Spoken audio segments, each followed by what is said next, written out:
ಪ್ರಧಾನಿ ನರೇಂದ್ರ ಮೋದಿಯವರ ಹುಟ್ಟುಹಬ್ಬದ ಅಂಗವಾಗಿ ರಾಜ್ಯ ರೈಲ್ವೆ ಖಾತೆ ಸಚಿವ ವಿ ಸೋಮಣ್ಣನವರು ಜಿಲ್ಲೆಯ ಎಲ್ಲಾ ಸರ್ಕಾರಿ ಶಾಲಾ ಮಕ್ಕಳಿಗೆ ಉಚಿತವಾಗಿ ನೋಟ್ಬುಕ್ ವಿತರಣೆ ಮಾಡಲು ಸೂಚಿಸಿರುವ ಹಿನ್ನೆಲೆಯಲ್ಲಿ ಈ ಭಾಗದಲ್ಲಿ ಇಂದು ವಿತರಣಾ ಕಾರ್ಯಕ್ರಮವನ್ನು ಹಮ್ಮಿಕೊಳ್ಳಲಾಗಿದೆ ಎಂದು ಜೆಡಿಎಸ್ ತಾಲೂಕು ಅಧ್ಯಕ್ಷ ಬಸವರಾಜು ತಿಳಿಸಿದ್ದಾರೆ. ಮಧುಗಿರಿ ತಾಲೂಕಿನ ಕೋಡಿಗೇನಹಳ್ಳಿ ಹೋಬಳಿಯ ಚಿಕ್ಕಮಾಲೂರು, ದೊಡ್ಡಮಾಲೂರು ಹಾಗೂ ಕೋಡಿಗೇನಹಳ್ಳಿ ವ್ಯಾಪ್ತಿಯ 5ರಿಂದ 10ನೇ ತರಗತಿಯ ಎಲ್ಲ ಸರ್ಕಾರಿ ಶಾಲಾ ಮಕ್ಕಳಿಗೆ ಉಚಿತ ನೋಟ್ಬುಕ್ ವಿತರಿಸಿ ಮಾತನಾಡಿದ ಅವರು, ಮಾಜಿ ಶಾಸಕರಾದ ವೀರಭದ್ರಯ್ಯ ಹಾಗೂ ಬಿಜೆಪಿ ಮುಖಂಡ ಎಲ್ಸಿ ನಾಗರಾಜು ಅವರ ಸೂಚನೆಯಂತೆ ತಾಲೂಕಿನ ಎಲ್ಲ ಸರ್ಕಾರಿ ಶಾಲಾ ಮಕ್ಕಳಿಗೆ ನೋಟ್ಬುಕ್ ವಿತರಣೆ ಹಮ್ಮಿಕೊಂಡಿದ್ದೇವೆ. ಈಗಾಗಲೇ ಮಿಡಗೇಶಿ ಹೋಬಳಿ ಪೂರ್ಣಗೊಳಿಸಿದ್ದು, ಇಂದು ಕೋಡಿಗೇನಹಳ್ಳಿಯಲ್ಲಿ ವಿತರಣೆ ಮಾಡಲಾಗುತ್ತಿದೆ ಎಂದರು. ಆದ್ರೆ ನನಗೆ ಆ ಸೌಭಾಗ್ಯ ಇರಲಿಲ್ಲ. ಈ ಹೆಣ್ಮಕ್ಳು ಮಾಮೂಲಿ ಒಂದ್ ಮಾತಾಡ್ತಾರೆ, ಹಂಗಸು ಅಂತ ಮಾಡ್ತಾರೆ. ಒಂದ್ ಗಿಡ ನೆಡ್ಲಿಲ್ಲ ನೀವು ನೋಡಿ. ಯಾಕೆಂದ್ರೆ ಒಂದ್ ಹೆಣ್ಮಕ್ಳು ಹುಟ್ಟಿಸು ಅಂದ್ರೆ ಅವತ್ತೊಂದು ಗಿಡ ಇಡಬೇಕು. ಅದನ್ನ ಹಿಂದೆ ಇರ್ತಕ್ಕಂಥ ನಮ್ದು ಸಂಸ್ಕೃತಿ, ಅದು ಪರಂಪರೆ.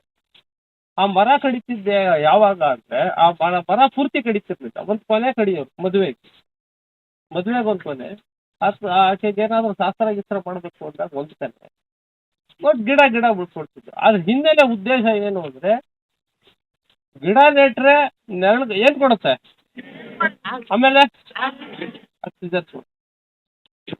ಹಣ್ಣು ಕೊಡುತ್ತೆ, ಅಕ್ಕಿ ಪಕ್ಷಿಗಳಿಗೆ ಆಶ್ರಯ ಆಗುತ್ತೆ.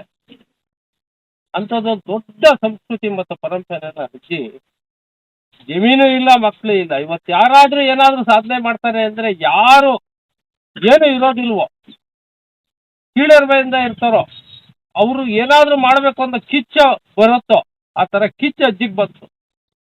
ಆಯ್ತು, ನಾನು ಇದೇ ಕೆಲಸ ಮಾಡ್ಕೊಂಡು ಹೋಗ್ತೀನಿ ಅಂತ ಹೇಳಿ ಅಜ್ಜಿ ಗಿಡ ನೆಡ್ತಾ ಹೋಗಿ ಗಿಡ ದೊಡ್ಡ ಮರವಾಯ್ತು. ಅಜ್ಜಿಗೆ ಪ್ರಶಸ್ತಿ ಕೂಡ ತಕ್ಕೊಡೋ ಮಟ್ಟಕ್ಕೆ ಮರಗಳು ಬೆಳೆದು. ಅಂಥದ್ದೊಂದು ಸಂಸ್ಕೃತಿನ ನೀವೆಲ್ಲರೂ ದಯಮಾಡಿ ಉಳಿಸ್ತೀರಾ, ಬೆಳೆಸ್ತೀರಾ ಅಂದ್ಕೊಂಡಿದ್ದೀವಿ. ಆಮೇಲೆ ಯಾರೇ ಆಯ್ತು, ಒಂದೊಂದು ಹುಟ್ಟುಹಬ್ಬಕ್ಕೆ ದಯಮಾಡಿ ಒಂದೊಂದು ಗಿಡ ನೆಡಿ. ಇವತ್ತು ಏನಿತ್ತು, ಸೋಮಣ್ಣ ಅವ್ರಿಗೆ ಮೋದಿ ಅವ್ರ ಹುಟ್ಟುಹಬ್ಬಕ್ಕೆ ನಿಮ್ಗೆಲ್ಲ ನೋಟ್ಸ್ ಕೊಡಬೇಕು ಅಂತ, ನಿಮ್ಮ ಹುಟ್ಟುಹಬ್ಬಕ್ಕೂ ಒಂದೊಂದು ಗಿಡನೋ ಒಂದು ಬೀಜನೋ ಏನಾದ್ರೂ ನಿಮ್ಮ ಇರ್ತಕ್ಕಂಥದ್ದನ್ನ ಒಂದು ಕೊಡಿ, ಅಕ್ಕಪಕ್ಕದವ್ರಿಗೆ ಕೊಟ್ಟು ನೀವು ಒಳ್ಳೆ ಪರಿಸರನ ಉಳಿಸಿ ಬೆಳೆಸುವಂಥದ್ದು ಎಲ್ಲ ನಿಮ್ಮ ಜವಾಬ್ದಾರಿ ಅಂತ ಹೇಳಿ ಮಾತಾಡಕ್ಕೆ ಅವಕಾಶ ಕೊಡ್ತಾರೆ ಎಲ್ಲರೂ. ಇನ್ನು ಮಾಜಿ ಜಿಲ್ಲಾ ಪಂಚಾಯಿತಿ ಸದಸ್ಯ ಎಸ್.ಡಿ. ಕೃಷ್ಣಪ್ಪ ಮಾತನಾಡಿ, ಮೋದಿಯವರ ಹುಟ್ಟುಹಬ್ಬವನ್ನ ಆಡಂಬರದಿಂದ ಆಚರಣೆ ಮಾಡದೆ ಬಡ ಮಕ್ಕಳ ಶಿಕ್ಷಣಕ್ಕೆ ಅನುಕೂಲವಾಗಲು ಸೋಮಣ್ಣನವರು ಜಿಲ್ಲೆಯ ಪ್ರತಿ ಸರ್ಕಾರಿ ಶಾಲಾ ಮಕ್ಕಳಿಗೆ ನೋಟ್ಬುಕ್ ವಿತರಣೆ ಮಾಡುತ್ತಿದ್ದು, ಇದನ್ನ ಸದ್ಬಳಕೆ ಮಾಡಿಕೊಂಡು ಉತ್ತಮ ಶಿಕ್ಷಣ ಪಡೆದುಕೊಳ್ಳಬೇಕು ಎಂದರು. ಸಮಾರಂಭದಲ್ಲಿ ಬಹುಶಃ 11 ವರ್ಷಗಳ ಕಾಲ ಈ ದೇಶದ ಐಕ್ಯತೆ ಮತ್ತು ಸಮಗ್ರತೆಗಾಗಿ, ಈ ದೇಶದ ಅನೇಕ ಜನರ ಒಂದು ಸ್ವಾತಂತ್ರ್ಯ ಸಮಗ್ರತೆಗಾಗಿ ಸನ್ಮಾನಿಸಿ ಏನು ನಮ್ಮ ನರೇಂದ್ರ ಮೋದಿ ಸಾಹೇಬ್ರವರ ಹುಟ್ಟುಹಬ್ಬದ ಪ್ರಯುಕ್ತ ಇವತ್ತು ಈ ಶಾಲಾ ಮಕ್ಕಳಿಗೆ ಪುಸ್ತಕಗಳನ್ನು ವಿತರಣೆ ಮಾಡುವ ಒಂದು ದೃಷ್ಟಿನಲ್ಲಿ ಸನ್ಮಾನ್ಯ ಈ ಭಾಗದ ಎಂಪಿಗಳು ಮತ್ತು ಕೇಂದ್ರ ಸಚಿವರಾದಂಥ ಸೋಮಣ್ಣನವರು ಇವತ್ತು ಎಲ್ಲ ಇಡೀ 8 ತಾಲೂಕುಗಳ ಮಕ್ಕಳಿಗೆ, ಅಶಕ್ತ ಪೋಷಕರಿಗೆ ಸಹಾಯ ಆಗುವ ಒಂದು ನಿಟ್ಟಿನಲ್ಲಿ ಇವತ್ತು ಪುಸ್ತಕಗಳನ್ನು, ಎಕ್ಸಸೈಜ್ಗಳನ್ನು ನೀಡುವಂಥ ಕಾರ್ಯಕ್ರಮ ಅದು ಏನು ಹುಟ್ಟುಹಬ್ಬದ ಪ್ರಯುಕ್ತ ಇವತ್ತು ಈ ಬುಕ್ ವಿತರಣೆಯನ್ನು ಮಾಡ್ತಿದ್ದೀವಿ. ಇದಕ್ಕೆ ಪ್ರೇರಣೆಯಾಗಿ ನಿಮ್ಮ ಎಲ್ಲರಿಗೂ ಪರಿಚಿತರಾದಂಥ ಎಲ್.ಸಿ. ನಾಗರಾಜರವರ ಶ್ರಮ ಇದೆ, ಹಾಗೂ ವೀರಭದ್ರಯ್ಯನವರ ಶ್ರಮ ಇದೆ. ಇವರೆಲ್ಲರೂ ಸಹ ಸೇರಿ ಅನೇಕ ಕಾರ್ಯಕ್ರಮಗಳನ್ನು, ಇಡೀ ತಾಲೂಕಿನಾದ್ಯಂತ ಬುಕ್ಸನ್ನು ವಿತರಣೆ ಮಾಡುವ ಕಾರ್ಯಕ್ರಮವನ್ನು ನಾವು ಹಮ್ಮಿಕೊಂಡ್ವಿ. ಪ್ರೀತಿಯ ಮಕ್ಕಳೇ, ಇವತ್ತು ಏನು ಈ ಅರ್ಥಪೂರ್ಣ ಸಮಾರಂಭದಲ್ಲಿ ನೀವೆಲ್ಲರೂ ಸಹ ಬಹಳ ತಿಳ್ಕೊಳ್ಬೇಕಾಗಿದೆ. ಇವತ್ತೇನು ಇಂದಿನ ವಿದ್ಯಾರ್ಥಿಗಳೇ ಮುಂದಿನ ಪ್ರಜೆಗಳು. ನಿಮ್ಮಲ್ಲಿ ಯಾರು IAS ಆಗ್ತಿರೋ, ಯಾರು ಡಾಕ್ಟರ್ ಆಗ್ತಿರೋ, ಯಾರು ಇಂಜಿನಿಯರ್ ಆಗ್ತಿರೋ ಅನ್ನೋದು ನಿಮ್ಮೆಲ್ಲರ ಒಂದು ಸೂಕ್ತವಾದ ಒಂದು ಮನಸ್ಸಿನಲ್ಲಿ ತಮ್ಮದೇ ಆದಂಥ ಒಂದು ವಿಶಿಷ್ಟವಾದ ಶಕ್ತಿ ಅಡಗಿರುತ್ತೆ. ಆ ಶಕ್ತಿಯನ್ನು ಸದುಪಯೋಗ ಮಾಡಿಸ್ಕೊಳ್ಬೇಕಾದ್ರೆ ನಿಮ್ಮಲ್ಲಿ ಬಹಳ ಶಿಸ್ತು ಬಹಳ ಮುಖ್ಯ. ಆ ಶಿಸ್ತನ್ನು ಪಾಲಿಸುವುದರ ಜೊತೆಗೆ ಏನು ನಿಮ್ಮ ತಂದೆ ತಾಯಿಗಳು ಏನಕ್ಕಾಗಿ ಶಾಲೆಗೆ ಕಳಿಸಿದ್ದಾರೆ ಅದನ್ನು ಮಂದಟ್ಟು ಹಾಕಬೇಕು. ನಿಮ್ಮ ವಿದ್ಯಾರ್ಥಿಗಳು ಏನು ನಿಮ್ಮ ಶಿಕ್ಷಕ ಟೀಚರ್ಸ್ ಇರ್ತಾರೆ, ಮಾಸ್ಟರ್ ಇರ್ತಾರೆ, ಗುರುಗಳಾಗಿರ್ತಾರೆ.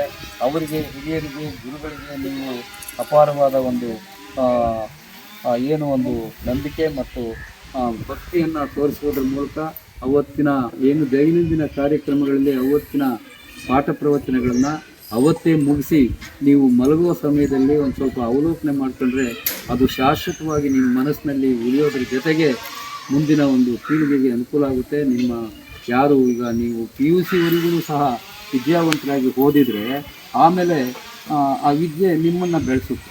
ಆ ಒಂದು ನಿಟ್ಟಿನಲ್ಲಿ ಬಹಳ ಸಮಯ ಪ್ರಜ್ಞೆ, ಶಿಸ್ತು ಮತ್ತು ನಂಬಿಕೆ ಮತ್ತು ತಂದೆ ತಾಯಿಗಳ ಭಕ್ತಿ, ಗುರು ಹಿರಿಯರಲ್ಲಿ ಭಕ್ತಿ ಇಟ್ಕೊಂಡು ನೀವು ಓದಿದಾಗ ಸಕ್ರಿಯ ಪ್ರಜೆಗಳಾಗ್ತೀವಿ. ಇದರಲ್ಲಿ ಯಾರು ವಿವೇಕಾನಂದ ಯಾರಾಗ್ತಿರೋ, ಆಜಾದ್ ಯಾರಾಗ್ತಿರೋ, ಭಗತ್ ಸಿಂಗ್ ಯಾರಾಗ್ತಿರೋ ಅವರ ಎಲ್ಲ ದೇಶ ನಾಯಕರ ಒಂದು ವಿಚಾರಗಳನ್ನು ತಾವು ಮನನ ಮಾಡಿಕೊಂಡು ಇಂದಿನ ಪ್ರಜೆಗಳೇ, ಇಂದಿನ ಮಕ್ಕಳೇ, ಮುಂದಿನ ಭವಿಷ್ಯತ್ತಿನ ರೂವಾರಿಗಳು ಆಗುವ ನಿಟ್ಟಿನಲ್ಲಿ ತಾವೆಲ್ಲರೂ ಸಹ ಕ್ರಿಯಾಶೀಲರಾಗಿ ಓದಿದಾಗ ಈ ಊರಿಗೂ ಏನು ನಿಮ್ಮ ತಂದೆ ತಾಯಿಗಳಿಗೂ ಮತ್ತು ದೇಶಕ್ಕೂ ಸಮಾಜಕ್ಕೂ ಒಳ್ಳೆಯ ಸತ್ಪ್ರಜೆಗಳಾಗಿ ಬಾಳಬೇಕು ಅಂತ ಹೇಳಿ ಭಾವಿಸ್ತಾ ಆ ನಿಟ್ಟಿನಲ್ಲಿ ತಾವೆಲ್ಲ ಕೂತ್ಕೊಂತಿರಲ್ಲ ಕ್ಲಾಸಲ್ಲಿ, ಯಾವುದೇ ಸಬ್ಜೆಕ್ಟ್ ಅಲ್ಲಿ, ಯಾವುದೇ ಟೀಚರ್ ಅಲ್ಲಿ, ಆ ಪಾಠ ಮಾಡ್ಬೇಕಾರೆ ನಿಮ್ಮ ಮನಸ್ಸು, ನಾನು ಹೇಳಿದ್ನಲ್ಲ ಗುಂಡ್ಸೂಜಿ ಬಿದ್ರೂ ಸೌಂಡ್ ಕೇಳಿಸ್ಬೇಕು, ಆ ತರ ಮೈಂಡ್ ಕಾನ್ಸಂಟ್ರೇಷನ್ ಇರಬೇಕು. ಶರೀರ ಇಲ್ಲಿ ಮನ್ಸೆಲ್ಲೋ ನೋ ಅದಿರಬಾರ್ದು. ಆ ತರ ಕೇಳಿ ಈ ದಿನ ಅಷ್ಟೇ ಕೇಳಿದಾದ್ಮೇಲೆ ಮನೆಗೆ ಹೋಗ್ತಿರಲ್ಲ ಸಾಯಂಕಾಲ, ಅವತ್ತು ಏನು ಹೇಳಿರ್ತಾರೆ ಆ ಶಿಕ್ಷಕರು, ಆ ಪಾಠನ ಸುಮ್ಮನೆ ಗ್ಲಾನ್ಸ್ ಅಂತಂದ್ರೆ ಏನು ಎಲ್ಲ ಪೇಜ್ ತಿರುವಾಕ್ಬೇಡ. ಅವತ್ತೇನು ಹೇಳೋರು ಅದು ನೋಟ್ಸ್ನ ತಿರುತ್ತಿರೋ, ಬುಕ್ಕಲ್ಲಿ ತಿರುತ್ತಿರೋ, ಸುಮ್ಮನೆ ಒಂದ್ಸಲಿ ಹಿಂಗೆ ಗ್ಲಾನ್ಸ್ ಮಾಡಿ ನೋಡಿ, ಆಮೇಲೆ ನೋಡಿ ನಿಮ್ಗೆ ಗೊತ್ತಾಗುತ್ತೆ. ಇದು ಎಕ್ಸಾಮ್ ಬರೋವರೆಗೂ ಈ ಥರ ಕೆಲಸ ಮಾಡಿ. ನೀವು ಡಿಗ್ರಿ ಓದ್ತಿರೋ, ಮುಂದೆ ಮಾಸ್ಟರ್ ಡಿಗ್ರಿ ಹೋಗ್ತಿರೋ, ಏನು ಓದ್ತಿರೋ, ಈ ಸಿಸ್ಟಮ್ನ ನಾನು ಹೇಳಿದ್ದಿನ ಅನುಭವನ ನೀವು ಅಳವಡಿಸ್ಕೊಳ್ಳಿ. ಅವಾಗ ನಿಮ್ಗೆ ಗೊತ್ತಾಗುತ್ತೆ. ಇಷ್ಟೇ ನಾವು ಓದು ಹಂಗಂತ ಹೇಳ್ಬಿಟ್ಟು ಸರ್ ಹೇಳಿದ್ರು ಯಾರೋ ಬಂದು ಮಲಗ್ಬಿಡೋಣ, ಕ್ರಿಕೆಟ್ ಆಡೋಣ, ಅದಾಡ್ರಿ. ಆದರೆ ಹೆಚ್ಚು ಗಮನ ನೀವು ಓದುವಾಗ ಓದಲೇಬೇಕು. ಅವಾಗ ಸುಲಭ ಆಗುತ್ತೆ. ವಿದ್ಯೆ ಅನ್ನೋದು ಭಾಳ ಸುಲಭ, ಇಲ್ದಿರೆ ಕಷ್ಟ ಆಕೈತೆ ಇಷ್ಟೇ. ಈಗ ಅದು ಅಳವಡಿಸ್ಬೋದಲ್ವ? ಅದು ನಾನು ಹೇಳಿದ್ದ ನೀವು ಅಳವಡಿಸ್ಕೋಬೋದಾ? ಕಷ್ಟ ಆಯ್ತಾ? ಡಿಗ್ರಿ ಹೋಗ್ರಿ, ಮಾಸ್ಟರ್ ಡಿಗ್ರಿ, ಇದನ್ನ ಪಾಲಿಸ್ರಿ. ಅವತ್ತು ನೀವು ಯಾವತ್ತೂ ಅದು ಯಾರೋ ಪ್ರಿನ್ಸಿಪಾಲ್ ಬಂದಿದ್ರು, ಏನೋ ಹೇಳಿರು, ಅವತ್ತು ನೆನ್ಸ್ಕೊಂತೀರ.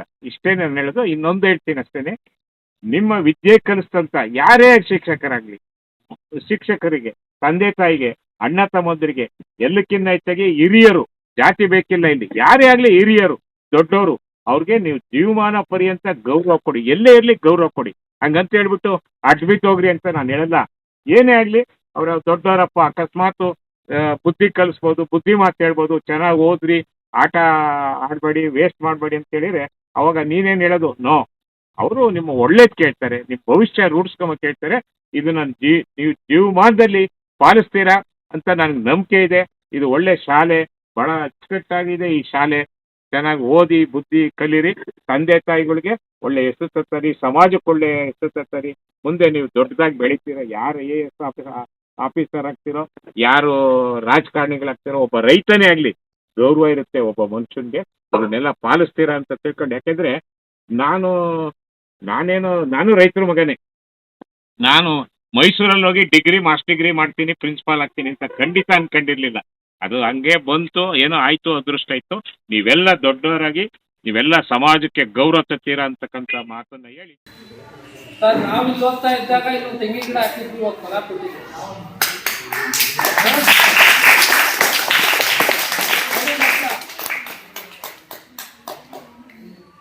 ಒಂದು ಅಡುಗೆ ಕೆಟ್ಟರೆ ಒಂದು ದಿನ ಮಾತ್ರ ನಿಮಗೆ ನೋವಾಗುತ್ತೆ, ಸಂಕಟ ಆಗುತ್ತೆ, ಹಸುವಾಗುತ್ತೆ. ಏನಾಗುತ್ತೆ? ಹಸುವಾಗುತ್ತೆ. ಒಂದಿನ ಉಪ್ಪು ಖಾರಗಳು ಜಾಸ್ತಿ ಆಯಿತು, ಕಡಿಮೆ ಆಯಿತು ಅಂದರೆ ತಿನ್ನಕ್ಕೆ ಸೇರಲ್ಲ ಅಂದರೆ ಒಂದಿನ ಇರುತ್ತೆ ನೋವು. ಅದು ಬಹುತೇಕ ನೀವೆಲ್ಲ ಗ್ರಾಮೀಣ ಭಾಗದವರು ಎಲ್ಲರೂ ವ್ಯವಸಾಯ ನಂಬ್ಕೊಂಡಿರೋರು. ವ್ಯವಸಾಯ ಕೆಟ್ಟರೆ ಒಂದು ವರ್ಷ ಕಷ್ಟ ಆಗುತ್ತೆ, ಆದರೆ ನಿಮ್ಮ ಭವಿಷ್ಯ ಇದೆಯಲ್ಲ, ಇನ್ನು ಸತತವಾಗಿ ನೀವೊಂದು 6-7 ವರ್ಷ ಶ್ರಮ ಹಾಕಿದ್ರೆ ನಿಮ್ಮ ಉಜ್ವಲವಾದ ಭವಿಷ್ಯ ನಿರ್ಮಾಣ ಆಗುತ್ತೆ. ಇದನ್ನ ಹೆಂಗ್ ಸದುಪಯೋಗ ಪಡಿಸ್ಕೊಳ್ತೀರೋ ಅನ್ನೋದು ಬಹಳ ನಿಮಗೆ ಮುಖ್ಯ. ಒಳ್ಳೆ ಕ್ಯಾಂಪಸ್ ಇದೆ, ಸುತ್ತಲೂ ನಿಮಗೆ ಒಳ್ಳೆ ವಾತಾವರಣ ಇದೆ. ನೀವೆಲ್ಲ ವೃತ್ತ ಆಚರಿಸ್ಕೊಳ್ತೀರಾ? ಏನ್ ಸರ್ ಇದು ಬಂತು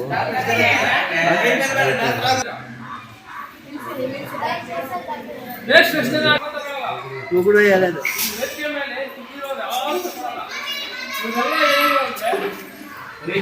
ಸಮಾಜಕ್ಕೆ ನಾವು ಏನಾದ್ರು ಒಂದು ಕೊಡ್ಬೇಕು, ಸಮಾಜಕ್ಕೆ ಏನಾದ್ರು ಒಂದು ಒಳ್ಳೇದು ಮಾಡ್ಬೇಕು. ಯಾಕೆಂದ್ರೆ ನೀವು ಮಕ್ಕಳೀಗ ನಿಮ್ಗೆ ಯಾವ ತರ ಬಗ್ಗಿಸ್ಬೋದು, ಗಿಡ ಬಗ್ಗಿಸ್ಬೋದ, ಮರ ಬಗ್ಗಿಸ್ಬೋದ? ಗಿಡನ ಮರನ. ಅದಕ್ಕೆ ಈಗ ಒಳ್ಳೆ ದಾರಿ ಮಾರ್ಗದಲ್ಲಿ ನೀವೇನಾದ್ರು ಹೊರಟಿದ್ದೆ ಅಂದ್ರೆ ಬರುವಾಗ ಬೆಟ್ಟ ಆಗಲ್ಲ, ಇನ್ನೊಂದು 5 ವರ್ಷ ಬಂದ್ರೆ ಬೆಟ್ಟ ಆಗ್ತೀರಾ? ಅದಕ್ಕೆ ನಮಗೆ ಭೂಮಿ ಹುಟ್ಟಿದೀವಿ, ಸಮಾಜಕ್ಕೆ ಏನಾದ್ರು ಬೆಳವಣಿಗೆ ಕೊಟ್ಟೋಗ್ಬೇಕು. ಇವಾಗ ಸೀರಿಯಸ್ ಗಿಡ ಕೊಟ್ಟಿದ್ದಾರೆ, ನೀವು ಅಷ್ಟೇ ಗಿಡಗಳು. ಇವತ್ತು ನಾನು ಶಾಲೆಯಲ್ಲಿ ಓದ್ತಾ ಇರ್ಬೇಕಾದ್ರೆ ಒಂದು 20,000 ರೂಪಾಯಿ 3,000 ರೂಪಾಯಿ ಪುಸ್ತಕ ಫ್ರೀ ಆಗಿ ಕೊಡ್ತೀನಿ ಓದೋದು.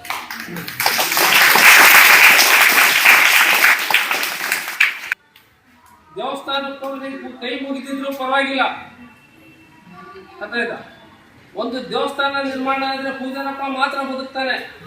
ಒಂದು ಸ್ಕೂಲ್ ನಡೆಯಿದ್ರೆ ನೀವೆಲ್ಲ ಜವಗಳಾಗ್ಬಿಡ್ತೀವಿ, ಜವರಾಗ್ತೀರಾ?